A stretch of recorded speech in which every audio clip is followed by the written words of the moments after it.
Lero pa Nyasa VoiceBox pamene mpata kwa Malawi kuti azitha kulankhulapo za kukhosi zokhuzana ndi ndale kuyeretsa bwino kwa dziko komanso utsogoleri otsatira bwino malamulo kuno kwathu Malawi mosayang'ana nkhope mosaona chipani. Tabwera ndi mkulu wina pano amene akunena kuti ngati ataunikaunika makandideti onse amene akuyimira nawo pa chisankho cha upulezidenti chaka chino, Pangolin kandideti amene akuona kuti ali ndi mphamvu yosintha zinthu kuno ku Malawi ndi olemekezeka a Atupele Muluzi ndi chipani chawo cha UDF. Ndi Amalawi musadabwe mukamona chipani cha DPP ndi MCP akukokerana Atupele Muluzi kuti akhale running mate kapena kuti akhale nawo mu mgwirizano opita ku chisankho cha 16 September 2025. Tiyeni tikhale limodzi timvere mkulu amene ndipo akamaliza mwachizolowezi timati musangochoka mutuze maganizo anu in the comment section below pompano pa Nyasa VoiceBox.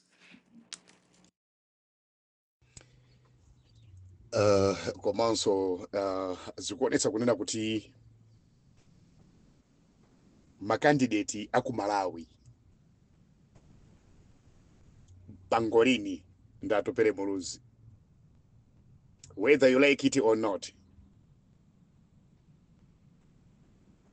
chifukwa padakali pano ndithu anthu achita mtengenenge aye musipi kantima kali dioko ku UDF nawonso a DPP chimozimozi kantima kali dioko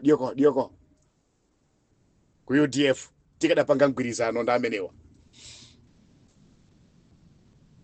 Chifukwa chani akuzindikira bwino kunena kuti pa makandideti onse aja yemwe wanyamula nyale ndi muni mu dziko la Malawi ndi Atupele Muluzi. Nchifukwa ke akukokerana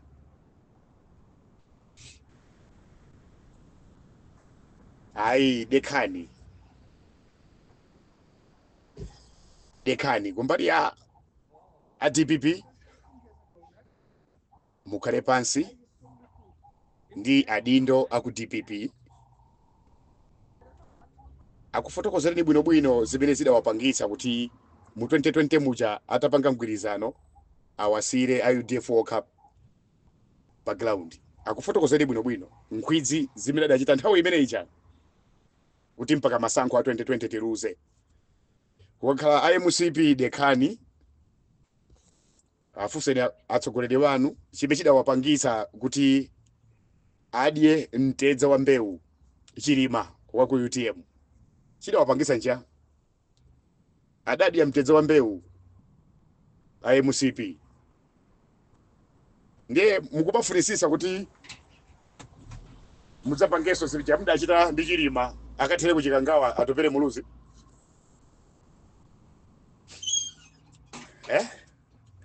Basi ino MCP so muli ndi maganizo ogwiritsa ntchito Atupele Muluzi wa UDF ngati toilet paper ngati imene adachitira DPP mu 2020 kupanga nawo mgwirizano ukuyamba ukathandiza anthu atosa alliance kumazemba tapanga mgwirizano bwinobwino ifa UDF ndi DPP mgwirizano wabwino kwambiri koma nkumakazembaso kumakakhuthulira chuma kutosa alliance.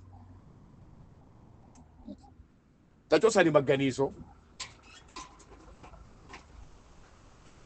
ogwiritsa ntchito chipani cha UDF ngati toilet paper.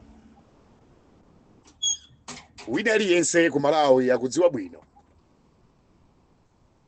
kunena kuti chipani cha UDF ndi kholo la democracy, whether you like it or not.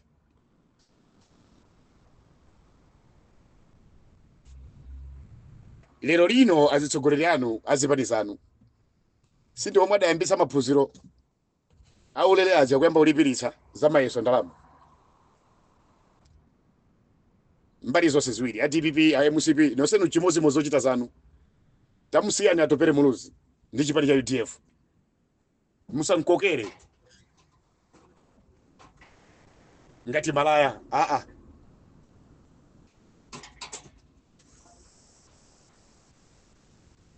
Musakokere ngati malaya no. Ifa UDF chabwino ndicho oyipa timachidziwa wochita nawo mgwirizano tikwadziwa kuti awa tikuzoyenda nawo pa masankho chifukwa cha makhalidwe omwe ali nawo. sizokokera aziya ya kupanga gwirizano ndi awa ya dekani zipani zimakhala ndi azineneri ozilankhulira zipanizo omwe mudayambira muchokwanamiza anthu basi mangonama basi kwanamiza anthu basi deire mmapindula chani mudazindikira kufunika kwa Atupele Muluzi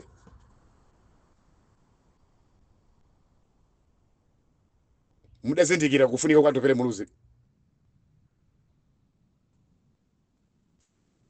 utsogoleri mwa Atupele Muluzi pano patakali pano mudauzindikire